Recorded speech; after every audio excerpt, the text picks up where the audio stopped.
একজন বিখ্যাত মডেল এবং যে অভিনেত্রী নুসরাত ফারিয়াকে বিজ্ঞ আদালতে আরোহণ প্রেরণ করা হয়েছে এবং নুসরাতের আইনজীবী হিসাবে আমরা মামলার পরিচালনা করেছি এবং নুসরাত ফারিয়া আপনারা জানেন বিশিষ্ট মডেল এবং অভিনেত্রী।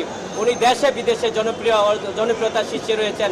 বাংলাদেশ সহ বাংলাদেশের পার্শ্ববর্তী রাষ্ট্র ইন্ডিয়াতেও উনি ছবি করে এবং ছুটে দেশে বিদেশে প্রশংসিত হয়েছেন। ওনাকে যে মামলায় সম্পৃক্ত করা হয়েছে বাড্ডা থানার মামলার সম্পূর্ণ উদ্দেশ্য প্রণোদিতভাবে ঘটনার সময় উনি দেশেই ছিলেন না, উনি কানাডা ছিলেন।